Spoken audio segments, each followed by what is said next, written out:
Hello, everyone. Welcome back to Heaven's Gauntlet Finals of this King of the Hill League. And it's going to be an explosive one if game one was any indication. I'm D'Lo, once again joined here by Ztan, and we just watched in horror and awe as Super Deathfang committed war crimes against Wingman's team. No, sir. There were no war crimes. The Geneva Convention was a to-do list for Super Deathfang. Oh my god. It was something to see here from the spectator stand as we saw Super Death Fang walk with impunity and slice off the heads of anyone who decided to try to stand against him. Tainsy, I think, is going to have nightmares, and I think Cleopatra probably has PTSD. It's just going to get even rougher from this point on if you decide to give him another solo of that caliber. But thank God, Bologna seeing a first ban here from the other side. Hey, look, is it really a war crime if there's no one left alive to accuse you? That's a great question here. Philosophical questions being posed here in this finals of Heaven's Gauntlet here. And that being said, before we return to all the shock and awe, keep in mind signups for next season are already out and they end 4th of March. League starts right and early the next day, March 5th. Make sure to get in. It's a great time if you're not paired up against this monster of a solo. Yep. Vamana Bologna being banned for Wingman's team. Uh, Absolutely agree with it. Might even look to ban the Osiris here.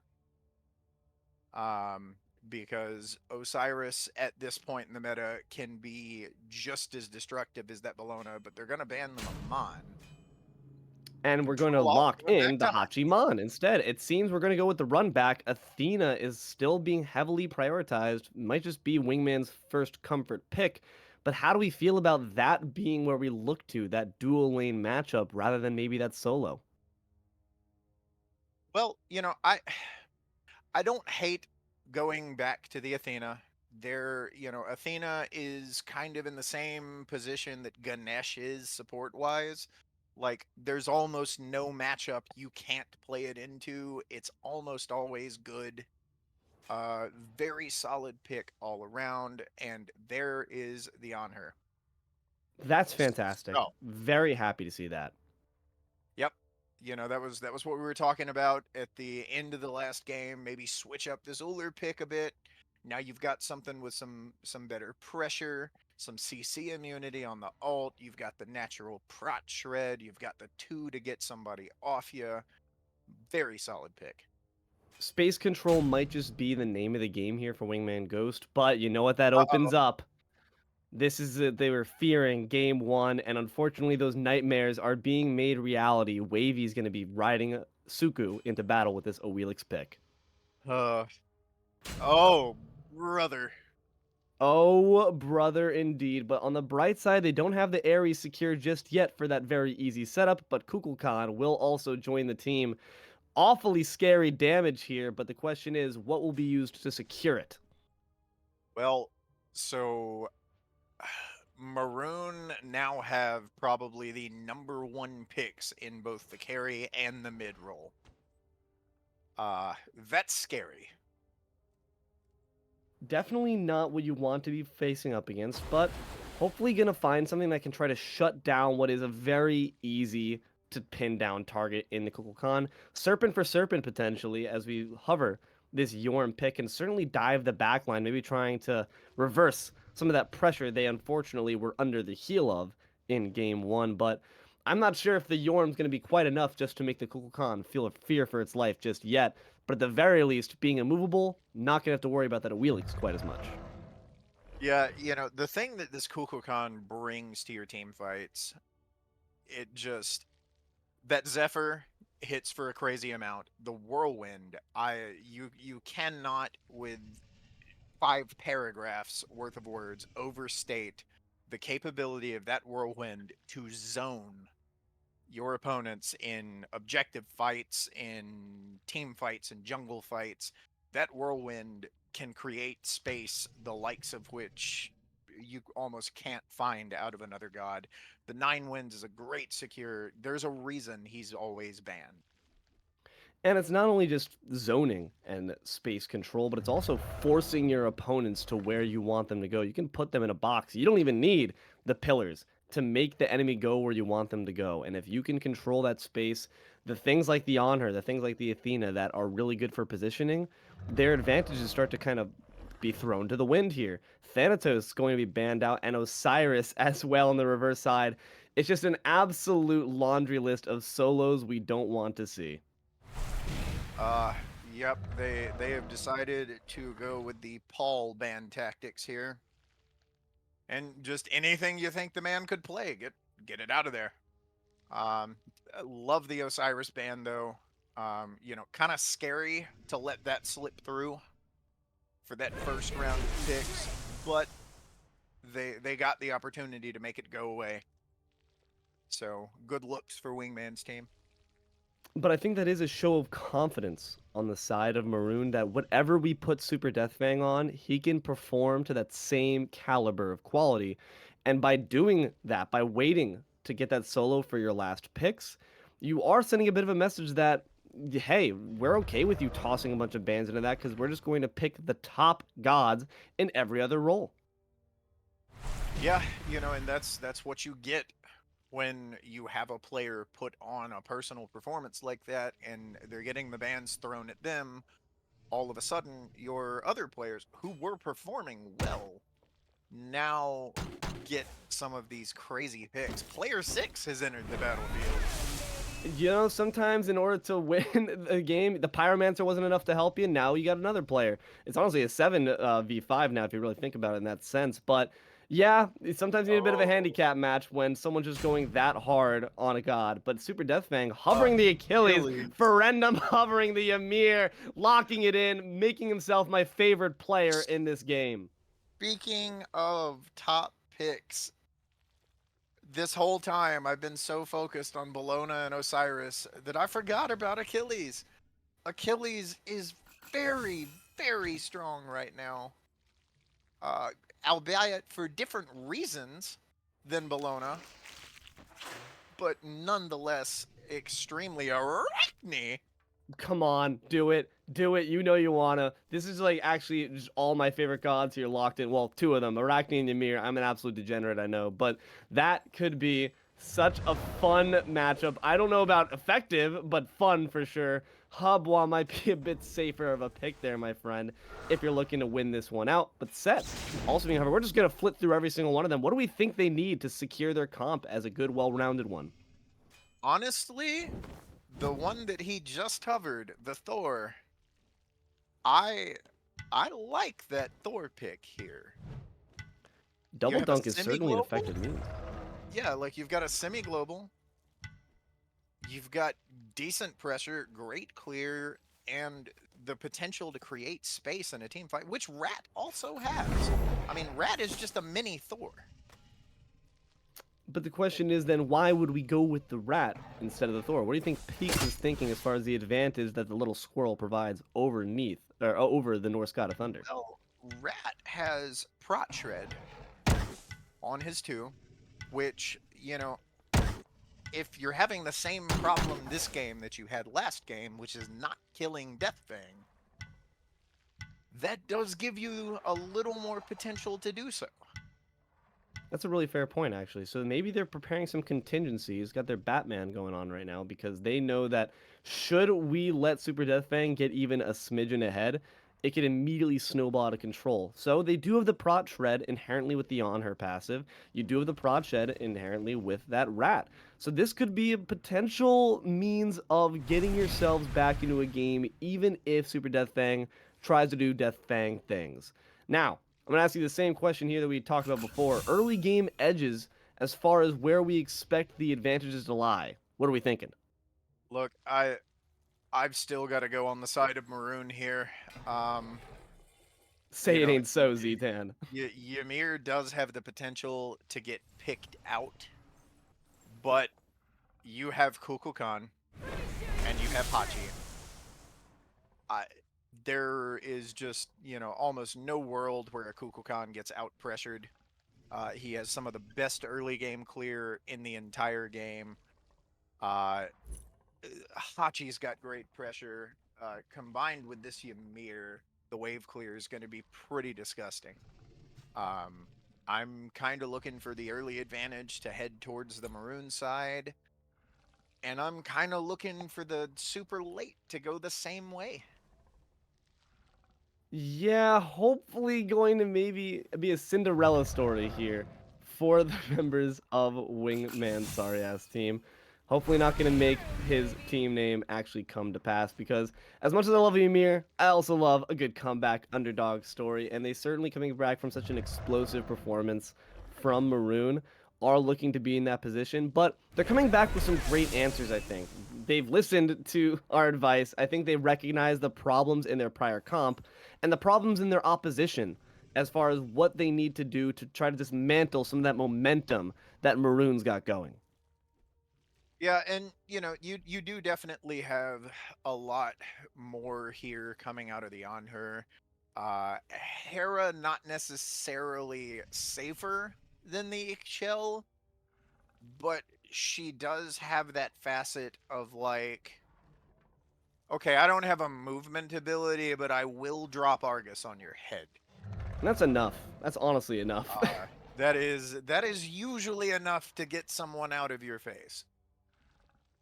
Maybe Super Death Fang might not be deterred, though. That man is an actual crazy guy, going to just dive the backline once again. But it must be said, with the Achilles not quite able to have that gigantic movement ability forward that really does cross leaps and bounds, going to have to maybe rely on a bit more engagement from the rest of your team. As far as this Awilix pick, do we expect to see Wavy trying to go for aggressive options, relying on your team's knockups to ensure those gravity surges land on the right targets? Or do we expect him to maybe save that ult in pocket, wait for the leaps to come out while teammates from SAT try to escape and use it then? Well, you've really only got one knockup on your side of the team, and that's going to be the Awelish 3 and okay, so two knockups. You've got the Awelish 3 and you've got the 9 wins. And at that point, they're dead. Yeah, if you're getting the knockup on the 9 wins, especially in the, mid to late game when this dude's sitting on 800 power, there's a real good chance whatever it hits just toast. So I think we're going to look to see the Awelish kind of play around this on her. I think we're going to see some dive onto the on her because at that point you're going to be forced to either jump out and commit the beads or stand in and fight. And in these jungle corridors, you don't want to do that around Kukulkan. You can't just stand and fight. That's going to be rough when you think about it, and that just kind of ensures that you might be seeing Awilix making some trips over to that duo lane as soon as you hit level 5, can instantly just afford so much pressure, and Tainsy's going to be clutching onto those beads for dear life. As far as the opposition here, we have now in the jungle this rat. Level 5, do we expect them to tell the same story? Also make some trips over to visit that Hachiman? You can try. One of the things about Hachi is how safe Hachi is. He has a dash on his 3 that also has the capability to stun. And then he's got his beads. And he's also got that mounted archery, which is a very CC immune, very fast, very long range get out. So ganking the Hachi, you can do it, but it's going to take Ymir or someone else, or not Ymir, excuse me. It's going to take Athena or someone else pulling those beads. It's going to take a forced ult. In most cases, you're going to have to make a couple of trips to try and get this Hachi. We did see that awareness before from Peaks, like you mentioned in game 1, that awareness of, oh, bees are down, ultimate's going to have to be expended here. So hopefully going to see that exact same level of tact be used, because you need to throw respect on Control Alt Eat. The captain of the team is certainly in a leadership position for a reason. As we see this, Ymir put out some nice early game damage. In fact, didn't get to talk about it much, beyond the fact of how much I love this god. What do you think Ferendum's logic is locking this one in? Well, So the Ymir is a really good pick here. So, you know, Anhur can leap out. Jormungandr can ult out. So can Rat. Hera and Athena, on the other hand, you get a good wall into one of these jungle cores, they are going nowhere. Uh-oh, 1 second. Line of Soul Finish. Some decent damage being put onto Wavy, but going to be able to retreat back thanks to that assistance from Fantasy. But in the mid lane, seems that that's where all the early aggression is always being put. In fact, going to be dashing on in. Wavy could be in trouble here. Put underneath the whirlwind. Peaks, though, does manage to get that first pick and the first blood. Success for the Rat. Yep, great play there from Rat. Just kind of utilizing that early advantage. You know, Awelish is not known for her level 2 pressure by any stretch of the imagination. You know, Rat does really, really well at this phase in the game, so if Wavy can, or excuse me, if Peaks can kind of look to push that, you've got the potential to make something happen with it. It's really smart because we talked about how scary it's going to be level 5 for this on her once Wavy starts putting up those ultimates. But uh-oh, Peaks might be making the same mistake. Knocked up, and here comes the flip. But Peaks still with a decent amount of health. Cuckoo, of course, not known for that early game damage. But you got to be careful of that positioning. A couple more levels in, that would spell your end. Oh yeah. Yeah, if there was a full item online for Cuckoo and Awelish there, that's a dead Rat. But at the very least, able to hang on for now here. Solo lane matchup. One that's going to be interesting here between the Yorm and the Achilles. Do we expect to see a slugfest akin to game 1, or do we expect to see them just kind of keep to their own? You know, Yorm should out-pressure Achilles, but oh my. Oh no, blocked in by 2, but the Bastion will block a bit of that incoming damage. Uh-oh. And here comes the rotation from Peaks, looking for that big pick on a super death bang. It's not game 1 anymore, buddy. Skipper Cool puts the damage onto the Achilles. Now Wavy, no mana, no life, and an Argus dropped on your head top. Cleopatra sweeps up a wheelie. Where did Hera come from? Where did Argus come from, bro? That was an insanely well-timed gank and well-coordinated. SAT have been doing their homework. They've been studying up for those pre-SATs. They're trying to get into Yale, and that's going to be a fantastic way to do it. 3 minutes, 3 kills. They're looking good. So far, so good. Great early game play from Wingman's team here so far. You know, the point that I'm still concerned about for them is going to be how they transition from this mid game into the late game. You know, you can get all the early kills you want, you know, get some invades off, you can build a gold lead, but Kukulkan is still going to be difficult to fight into around these late game objectives. So I'm looking to see them kind of try and make him a non-factor here. I mean, they're doing a great job shutting down some of these really pertinent threats. I love the idea of just walking over and putting the death onto Super Death Bang. Already Skipper Cool's got a nice level lead, grants you just a bit of security that you needed, and a fantastic reaction play from SAT, because that first step into the solo lane was taken by the Awelix, just didn't quite have the damage. It was nearly enough, and instantly fantastic counterpunch from SAT. They're doing a better job here with that reactionary play, which is what you're going to need if Maroon keep up the aggression and stay on that lead foot. Yeah, absolutely. You know, okay. Here comes Peaks, once again rotating in, but caught in the midst of 2. Shards of Ice are charging, might just have to be a sacrificial lamb, but with one more shot, Tainsy snipes him out of his saddle, and Ferendum, you can't imagine, is going to be in the best position, but the classic Ymir trick. Here's the disperse to match. The freeze, he might be able to get the kill on the back end. The beads to match. Peaks is able to pick him up, and with just a sliver of life remaining, don't you wish you had a new wall right now? Oh no! Before you get into the World Serpent is taken out there by the Fatal Strike. Argus joins the party. A bit of a retrain here for Wavy, but with that amount of health he's got, not quite having as much to fear, able to ride the surfboard on out. But now some damage being put here on a Super Death Bang. Athena's gonna arrive to the battle. Can you take him down before she gets here? Not quite. Wingman Ghost, indeed gonna be the wingman you need Super Death Fang, an unfortunate and unfamiliar position here for the solo, finds their second trip to the fountain. This so far has just been a matter of Wingman's team out-rotating, specifically this Hera. Hera is making her presence felt on this map. And what a presence it is. Although, maybe a little ballsy walking around with that amount of health. Yeah, you might want to take a little bit of the traits back up to your jungle, my friend. The Divine Shroud won't save you. But on patrol, Athena going to ensure that Hera is able to get back nice and safely. A great jungle strip as well from Wingman. They really want to keep Maroon down in the dirt and ensure that late game transition isn't even an issue. Now 6 minutes in, SAT keeping up with the pressure. 6 kills, 1 per minute, and 1 on the board there for Maroon. Gold lead, still not too substantial, about 2,000 here, but still a far cry from what we saw game 1 from this team. Yeah, this is definitely going a lot better for them. They need to keep this pressure up. They need to keep getting these invades. They need to build this lead.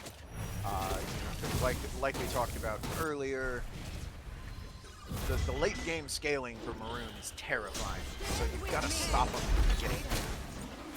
And they're going to try to stop Wavy from doing too much damage here to Peaks off the back of that freeze. But with Kukulkan rotating on in just to make sure that that zone control was present. And that's going to be the power of that Cuckoo starting from this point on. You put down a tornado and just no one wants to be there anymore. No, once you got 3 or 4 points into that ability and an item, even this early. Uh-oh, shards of ice, and that's just an indication that Ferenda might recognize he's a foregone conclusion. The sacrifice might just be made here. Argus is on the prowl, giant versus giant action, but the Spirit of the Nine wins to match that damage. There's the combination we talked about, ult for ult for ult. There goes Freezing Fantasy with that Spirit of the Nine wins Gravity Surge combination. And Squirrel didn't even have a chance. He played in the sky, got put down in the ground. Getting kind of out pressured here, which that's what Yorm brings to the solo is just pressure. Ooh, but there's a great ultimate to match, instantly recognizing that he cannot afford to wait after what happened to him last time. Put some damage on the bastions, but I don't know, be a bit careful there, my friend. Wavy is still lurking about. Will manage to be safe there. Hera getting some jungle farm, but maybe not in the right place. There's a great Ijutsu going to put on the damage and the stun. Beads to match, and a mounted archer going to ride up. A nice little drive-by shooting there. What a wall. Bang, bang, walks his way on out thanks to Ferendum. The escort mission has been a success. Another kill on the board for Maroon. Yeah, gold lead still hovering at about 2,000 here. Oh no, the Zephyr going to sweep up the rat once again. Oh no, this is an unfortunate sight to see, but Maroon are starting to claw this one back, kill by kill. Well, and they're starting that scaling. They're starting it. The Book of Thoth is online. It looks like he's going into a Warlock staff next. He's gonna double stack, which with the changes to stacking this season is now a perfectly viable thing to do. He's gonna start swinging. He's going to start swinging real hard. And the question is going to be, how do you stop that? Is it just something that we have to ignore and try to make sure the supporting members of the team can't back up that damage? Or do we try to put down the Cuckoo itself? You kill it. That is how you stop it. You kill it. Gonna have to see if that's able to come to pass, because so far, been remaining relatively safe here. In fact, 2-0 despite being a god with a very firm reputation for its lack of safety, only having that slipstream to get out of any trouble. But still, the careful positioning from Freezing Fantasy, which must be said, was also a feature of their gameplay on that Morgan Le Fay, making sure to keep safe on a far safer god. So if you're able to do that as well on a Cuckoo, it spells really great things for your team come those larger fights. Yeah, and the thing about any mid laner, almost any mage in the game, is they can perform super well if allowed to free cast. Oh no, unfortunately that cast of that Impale not going to be quite in the right position. Defender of Olympus A bit late to the party, but still appreciated. Sometimes you just want your security Athena with you, but you know it's lurking in the wings. What will happen from that? Oh no, unfortunately, once again, it's an action replay. The Fatal Strike gets off a bit too quick for that channel. Have to hit that World Serpent quicker if you see the fight's not going your way. Freezing Fantasy in a rough position by himself, and he's got 3 members of the opposition to fight him. But Peaks, the Flurry's not going to be able to get him before he's taken out by the tower himself, but at the very least, Cuckoo gets no credit for that kill. They're feeling good about that one. Absolutely. You know, unfortunate that he died there, but you only died to the tower, so gold isn't going in Kukulkan's pocket. You know, that could have been much worse. You know, but it was like I was saying, you've got to kill him. Almost any mage in the game feels great when you're allowed to free cast. Some of them feel even better. You know, looking at you here, Toth, Cuckoo, Scylla, if they're allowed to, if these super high damage gods are allowed to free cast, you're in trouble. And they're going to have to recognize that, so at least Wingman's coming back with some answers. Oh no, Tainsy underneath the trouble. Mounted Archery gonna follow it up. Desert's Fury into the wall just for funsies. And Wingman has to arrive to the scene just to see his carry fall to the ground. The captain of Maroon is trying to make clips here in this duo lane. No help needed, a good solo kill. And it's going to just, once again, another drop in the bucket. Beacon opens up, and with that carry out for another 17 seconds, we don't even need that Beacon. We're going to go for the Fury instead, and Wingman's team is not going to show up for that one. Do not want to lose any more members to those Hachiman's arrows. Yeah, and, you know, the reason that Hachi is so strong right now and, you know, towards the end of last season is the prevalence of crit. And crit is so strong, especially right now after this Deathbringer glyph. And the stem on Hachi's 1 just makes the scaling on your crit autos, which in this season, you're basically always sitting at 100% crit chance once you've got that Deathbringer online. And, you know, that auto stem, it scales, and it scales hard. You're hitting harder per auto with those 4 shots than almost any hunter in the game.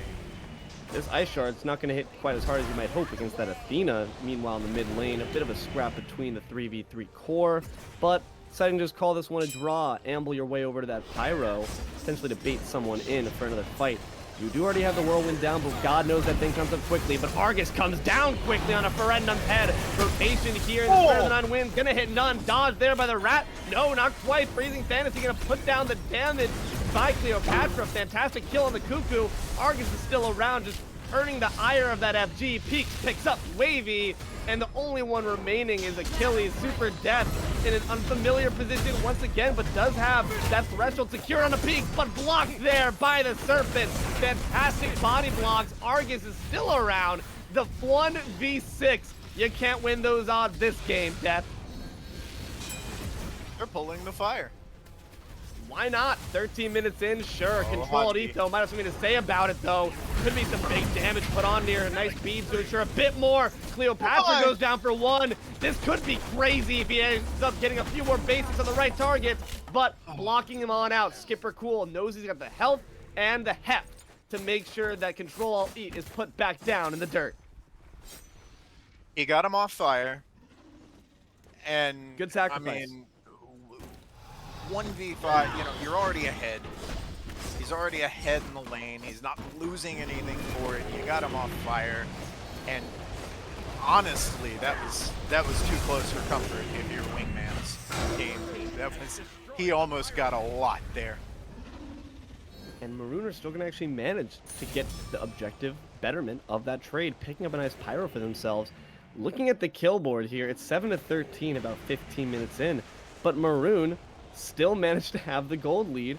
But on the bright side, at least level disparities do in some manners tick the way of SAT, so we're still in a better position than we were in game 1. But what do we think's happening? Why is it slipping out of their fingers?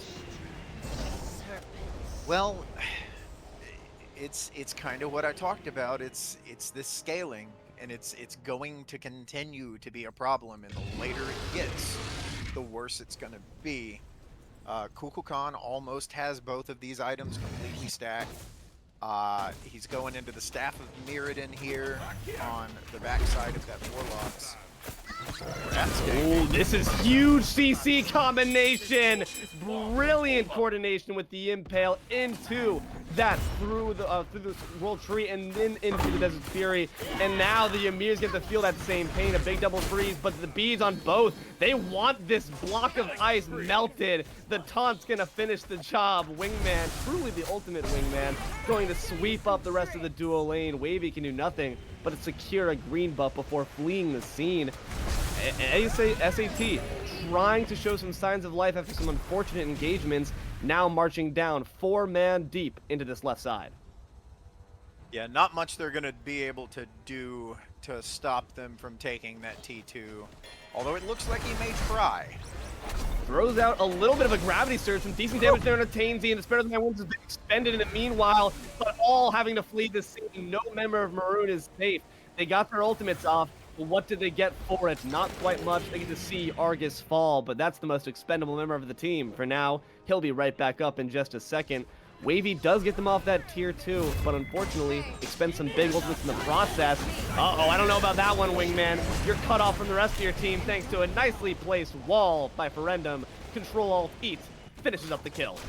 Now, they just, Wingman's team just got Oracles, but they have nothing up to even attempt to contest that Primal Fury.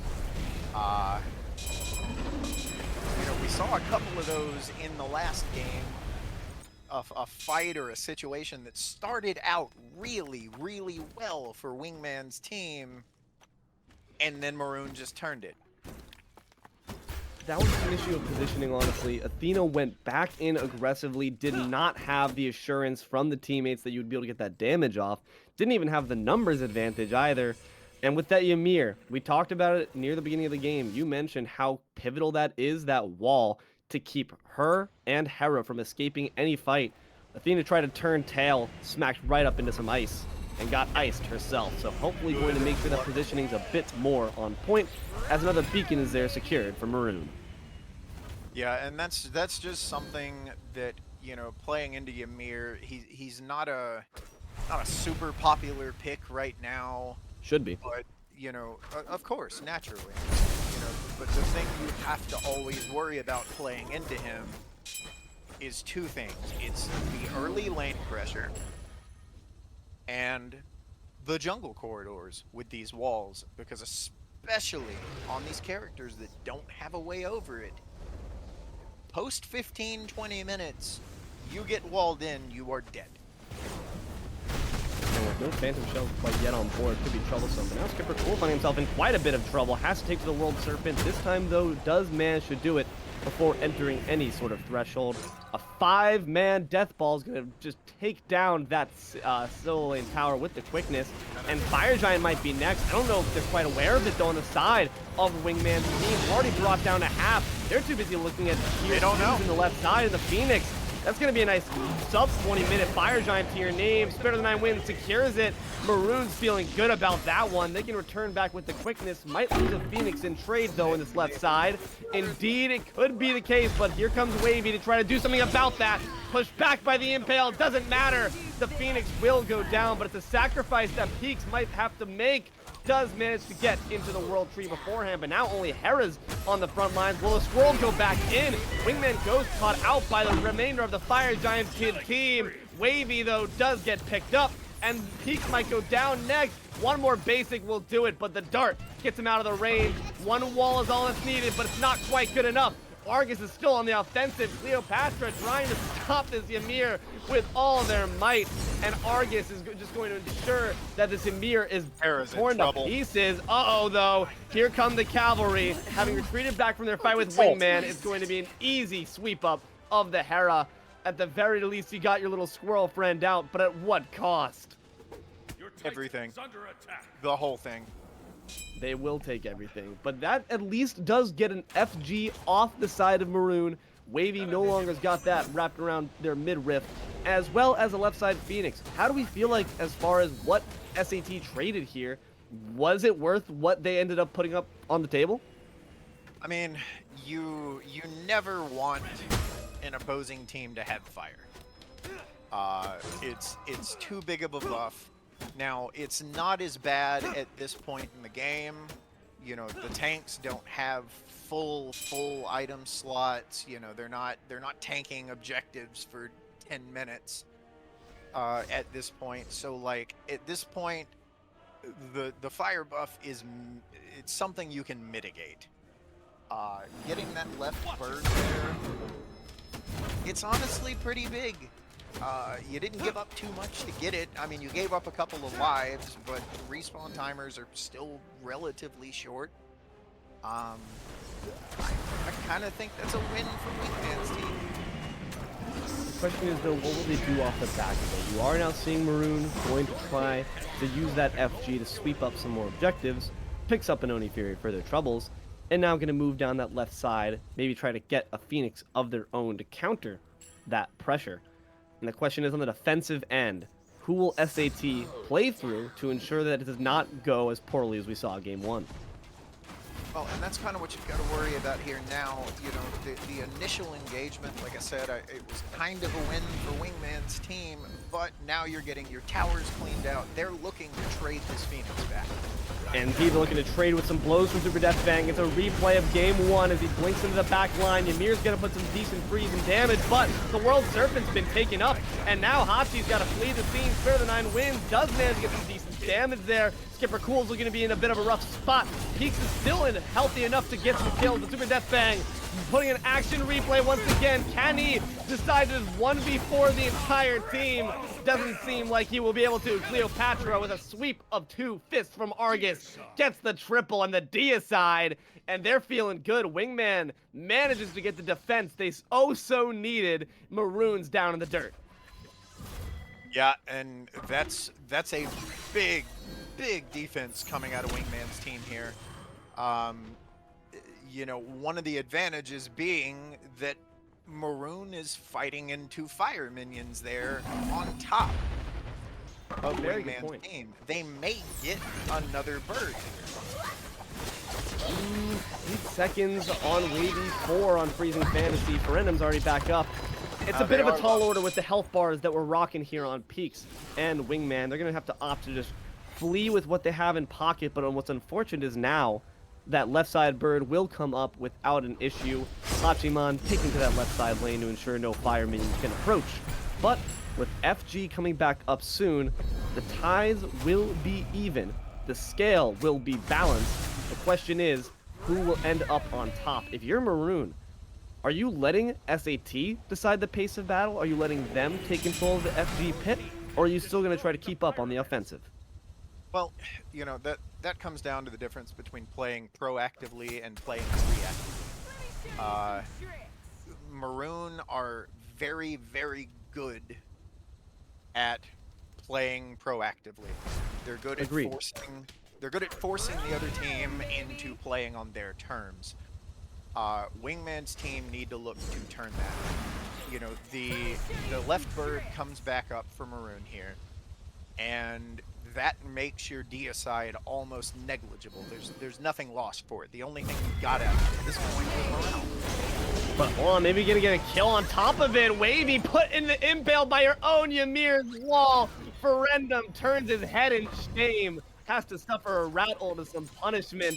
By God, even has some fifth brain dimension plays from Canes here. Unfortunate positioning from Ymir, and an unfortunate position there from Control as he has to flee the scene, but big spare the 9 wins. Divine Shroud won't save you, but an Aegis will. The Fatal Strike will not succeed, and Skipper is going to try to put on some good body blocks. Canes has to bead the freeze, and now Wingman's going to try to re-enter the scene, but still at full health. You have to watch out for this Achilles.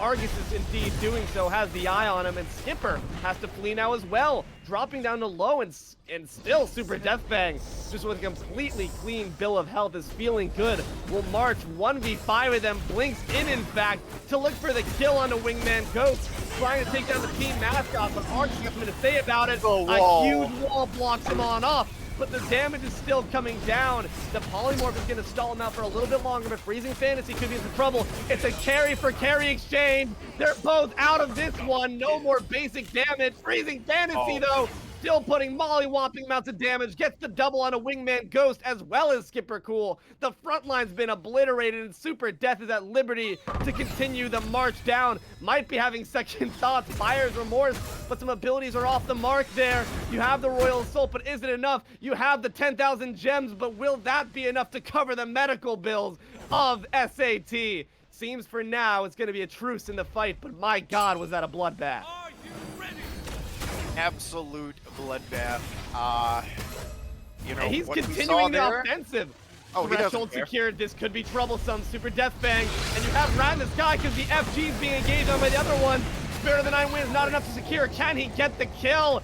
AM Maroon manages to get not only the kill on the Rat, but the kill on the FG. Super Death Fang is taken out in trade. FG falls onto 3, but it's still a victory here for the members of Maroon. They managed to clamber out on top after sacrificing so much. So many lives thrown into the grinder, but nonetheless, they can breathe a assured sigh of relief As as the can fight you. comes to a close. Yeah, great play from Maroon there. You know, Deathfang kind of traded his life to make sure that that Hera could not get in there and cause havoc in the Fire Giant pit, because that's what Argus would have done in that Fire Giant pit, is cause absolute havoc. You've got fire on Kukulkan, you've got it on a Wheelish. You know, a Wheelish running Trans, Hydras, Serrated, Erendite. She can hit these towers just as hard, if not harder, than Hachiman can. So you've still got the objective push potential. You've got everybody up for this push. Great zoning from Deathfang. Great pull from Maroon. Let's see what they do with it, is the question. 27 minutes in, look at the scoreboard. It's so deceiving. 15 to 24. You would have to expect that Wingman's team is absolutely mollywhopping, that the disparity is just too much to look at, but it's the exact opposite. Look at that chart. It's schizophrenic in its presentation. Why do we think that despite having so many more kills, SAT just doesn't seem like they have a handle on this game?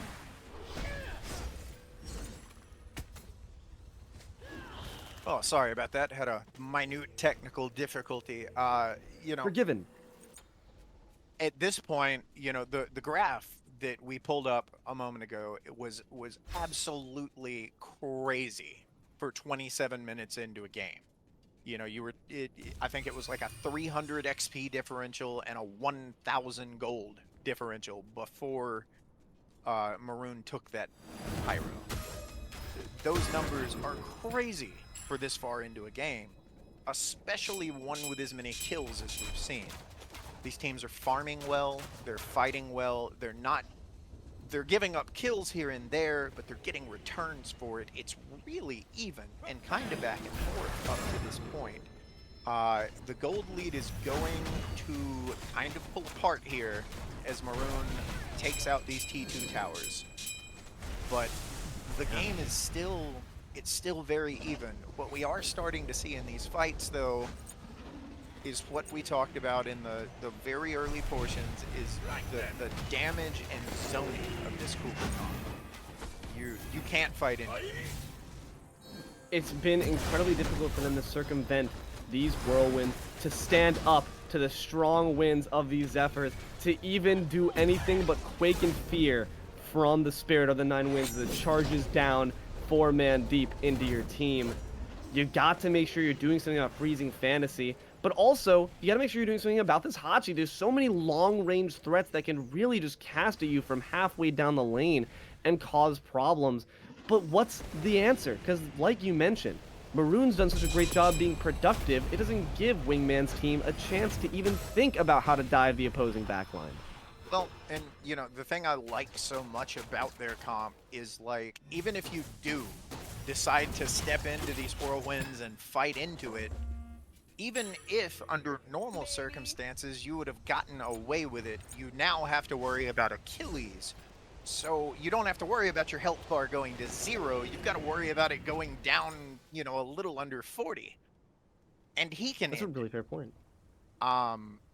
it's so difficult to fight into, Peaks is going to have to find a way to get Kukulkan or Hachi out of one of these fights before it starts. So in that case, do we expect the lead foot, if indeed it is Wingman's team that is starting a fight, to be that ultimate through the world tree? Is that how we expect every fight to start from them? Or should we expect that maybe there's an ambush being set instead? They're looking for someone to step around that corner. Skipper Cool's read that book, though, going to spit at him a little bit as a show of disrespect. But who's on the front lines? It's Super Deathfang. Gonna just murder a ward in front of them just as a show for what's waiting. And that's going to allow Maroon some control over this FG pit. EFG pit, in fact, 31 minutes in. This very well could be the tide turner, and every team's aware of that. But it was a good impale to start it off. The taunt might have been a bit off the mark there. Unfortunately, eating into that stun time as well. Big damage here being put into Hera. You need Argus right away. You need that handicap. But big damage as well being put on the wave. He has to flee the scene. Spirit of the Nine Winds goes in, sweeps up the rest of the job. Cleopatra is out of it, and there's more damage for Wingman. Peaks is out. Wingman's already having to flee, as well as the Hachi on the back of that horse. Who's on the prowl? It's Skipper Cool emerges from the bottom to gobble up Wave like a tremor worm, and blocked off by the wall, manages to feed that freeze, but doesn't defend everyone coming in. You're got back up on the way, my friend, but isn't enough. Casey's throwing basics at Ferendum, but not quite enough damage to bring down the ice block just yet. Skipper Cool taken out by the Hachi. He's still got health to spare and basics for your back. It's going to be a 1-for-3 trade here, not for a lack of trying. Wingman just can't get it online. So the good news for Wingman's team here, right now, is that with Maroon having to back at the end of that, they cannot immediately go to this EFG. Obviously, they're going to take this EFG. However, with the respawn timers you have on your team, that leaves Athena and Hachi the capability to contest it if they choose to. Because it's no longer one of those situations where if we contest it and die, we immediately lose. Like, I don't know, man. It doesn't seem like there might be a contest at all. It's already down to less than a quarter. No one's up here to even think about contesting. A&M Maroon take it down with the quickness. Pyromancer is also going to be swept up. And are you going to pick up that bomb?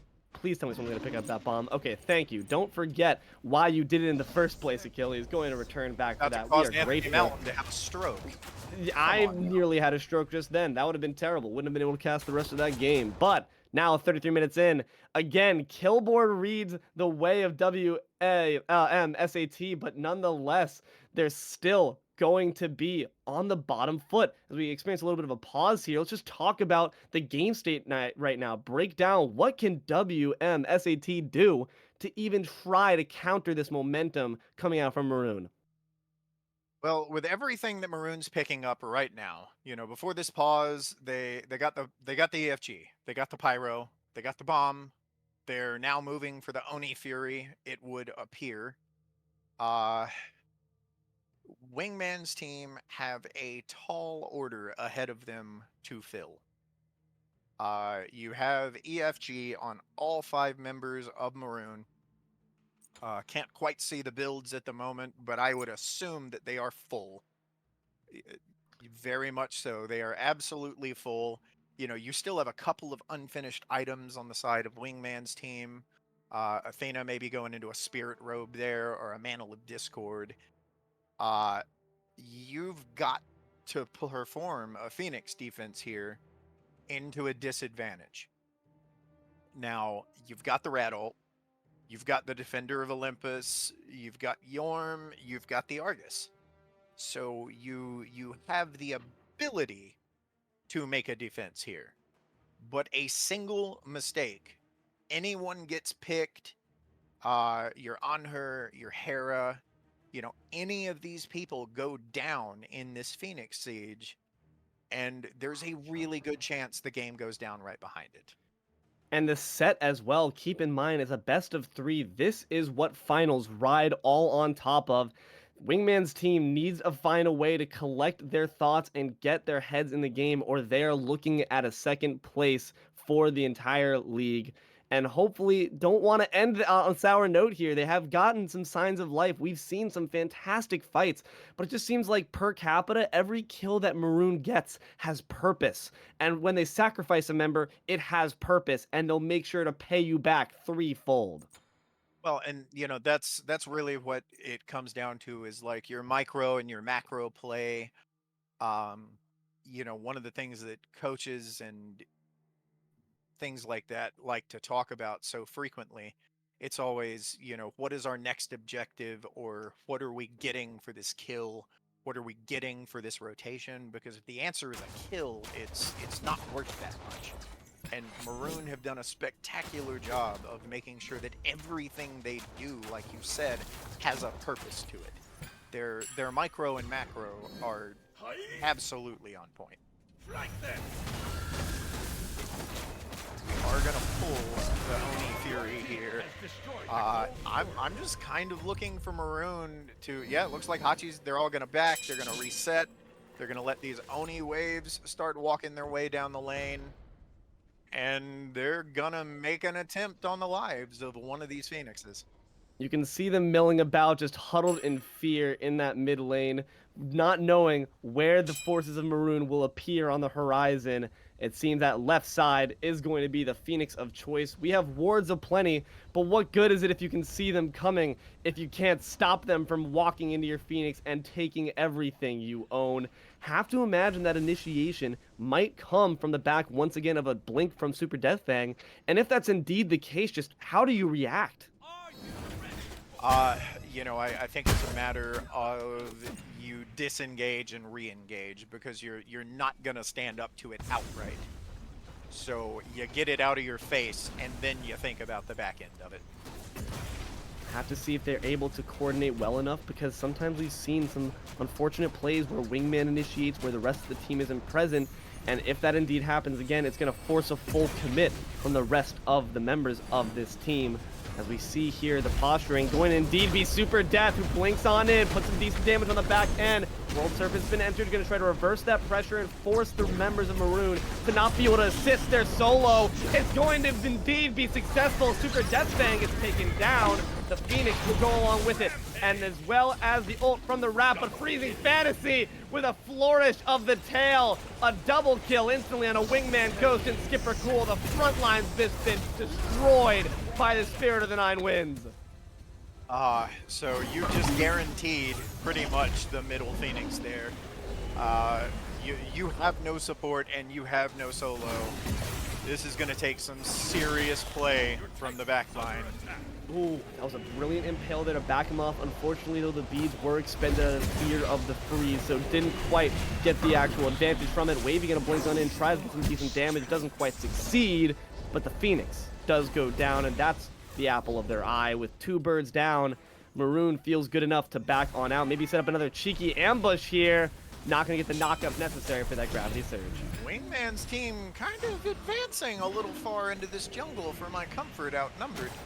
You do realize they have an EFG, right, my friend? Please be careful, Cleopatra. I know you have an Argus on your side, but that only helps so much. You don't get a free pass to get a 1v4 off with just that.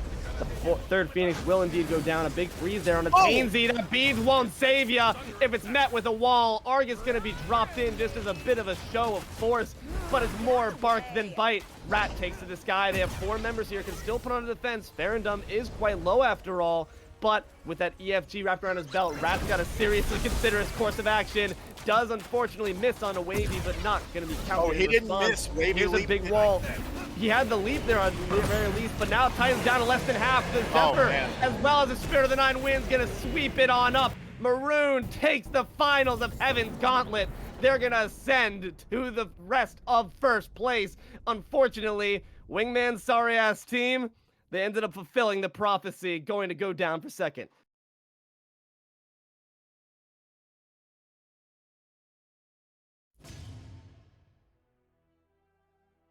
It was a good show of force there, Z-Tan, but just couldn't make out with the W. Talk to me about what happened in this game, too. We pretty much called that on the desk. The Kukulkan, the Hachi, that damage output was too much. You saw it at the very end there. On that on her. Ymir walled, Ymir froze on her beads, and between Zephyr and a single Hachiato that hit him for 900, his entire health pool was erased before he could so much as dash out. Uh, the Yep. scaling just went too hard, and they couldn't fight into it. How do you fight into a whirlwind that hits you a single time and then proceeds to tick for 115 damage a pop? You don't, is the answer. And I think this is just a consequence. This game was by no means decided at the P's and B's, but it was certainly throwing a very large advantage the way of Maroon. We talked about how tossing all those bans the way of Super Deathfang opened up some fantastic picks for the rest of the team. And Super Deathfang, though not quite operating as impressively as Game 1, still did their job to great effect, and that's all you needed. Because as long as you enable Cuckoo to do that damage, you're in a solid spot for victory. But talk to me, Z-Tan, about the other side here. What was Wingman's team doing well? Who should we give our accolades to? Well, my accolades for this game on Wingman's team are definitely going towards that Hera. Cleopatra played it very, very well. The Phoenix Siege that they got that defense on the first time. It was a matter of the casting of that Hera. The damage she brought to that fight, and in a lot of these fights that they won, was just too much for Maroon to deal with. Yeah, we saw many a fight. In fact, Super Deathfang recognizing that, having to keep her the hell away anywhere near that EFG pit, or it could have been a different story. But unfortunately, this is the dark timeline for my friends on Wingman's team. But nonetheless, a very respectable effort put on their side. That's going to be it, though, from us today here, being a best of three. Congratulations to Maroon, and very well done game there for my friends on Wingman's team. I've been D'Lo, joined here by Zetan, and we had our friend Papa Oath up almighty eye in the sky. Thanks for all your cam work. Remember, everyone, Heaven's Gauntlet next season signups already available. They do close March 4th, and the fun all begins March 5th. Make sure, if you are liked any of what you see down here, you can be a part of it. You too can be swept up thanks to a nice Spirit of the Nine wins if you ever wanted to know how that feels. But that being said, that's all for us here today. Thank you very much for watching, and have a great rest of your day.